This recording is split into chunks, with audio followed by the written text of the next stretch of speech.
Hello guys, അപ്പോൾ നമ്മുടെ ഇന്നത്തെ വീഡിയോ നമ്മളിന്ന് വൈക്കത്തഷ്ടമിക്ക് പോവാണ്. ഒട്ടുമിക്ക എല്ലാവർക്കും അറിയാമെന്ന് ഞാൻ വിചാരിക്കുന്നു. അഷ്ടമി എന്ന് പറയുന്നത് വൈക്കംകാരുടെ ആ ഒരു അമ്പലത്തിൽ വലിയൊരു ഉത്സവമാണ്. അപ്പോൾ ഞാൻ മൂത്തുമ്മ അവിടെയാണ് താമസിച്ചത്. ഞാൻ കുറേ നാൾ അവിടെ തന്നെ ആയിരുന്നു. ആ ടൈമിൽ ഞാൻ അവിടെ കൂടാറുണ്ട്. അപ്പോൾ ഇപ്പോൾ നമ്മളെ അങ്ങോട്ട് എല്ലാവരുമായിട്ട് വൈക്കത്തഷ്ടമി കൂടാനായിട്ട് ക്ഷണിച്ചിട്ടുണ്ട്. അപ്പോൾ നമ്മൾ അതിന് വേണ്ടിയിട്ട് പോകണം. ഒരു 5 മണിയൊക്കെ ആയപ്പോൾ നമ്മൾ വീട്ടിൽ നിന്ന് ഇറങ്ങി 8 മണിയൊക്കെ ആയപ്പോൾ അവിടെ ചെന്നു. അപ്പോൾ ഞാൻ പണ്ട് ഇവിടെ നിന്നിട്ടുള്ള സമയത്ത് ഞാൻ ഒത്തിരി അഷ്ടമി കൂടിയിട്ടുണ്ട്. അത് വെച്ച് നോക്കുമ്പോൾ ഇപ്പോൾ സത്യം പറഞ്ഞാൽ കുറേ ഇമ്പ്രൂവ് അല്ല, കുറേ വെറൈറ്റി കടകളും കുറേ സംഭവങ്ങളൊക്കെ വന്നിട്ടുണ്ട്. കാരണം ഇപ്പോഴാണല്ലോ കുറേ ഫുഡിൻ്റെ വെറൈറ്റി അങ്ങനെ കുറേ സംഭവങ്ങളൊക്കെ ഇറങ്ങിയിട്ടുണ്ടല്ലോ. അത് വെച്ച് ഇവിടെ കുറേ കടകളും കുറേ വെറൈറ്റി ഒക്കെ ഉണ്ടായിരുന്നു. അപ്പം നമുക്ക് മെയിനായിട്ട് നമ്മുടെ ഏരിയ ഫുഡായിരുന്നു. കുറേ മോമോസ് അങ്ങനെയുള്ള കുറേ കാര്യങ്ങളൊക്കെ നമ്മൾ കഴിച്ചു.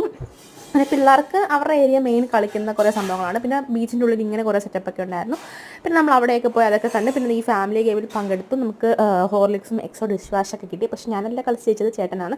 പിന്നെ നമ്മളിത് ഇത് കണ്ടോട്ടോ, സമ്മതിക്കണം, സത്യം പറഞ്ഞ സംഭവം കണ്ട് എനിക്ക് കുറേ നേരം അതിൻ്റെ ഹാങ് ഓവർ ആയിരുന്നു. ജീവിക്കാൻ വേണ്ടി എന്തൊക്കെയല്ലേ. പിന്നെ നമ്മൾ ഫുഡൊക്കെ കഴിച്ച് വീട്ടിൽ പോയി. അപ്പോൾ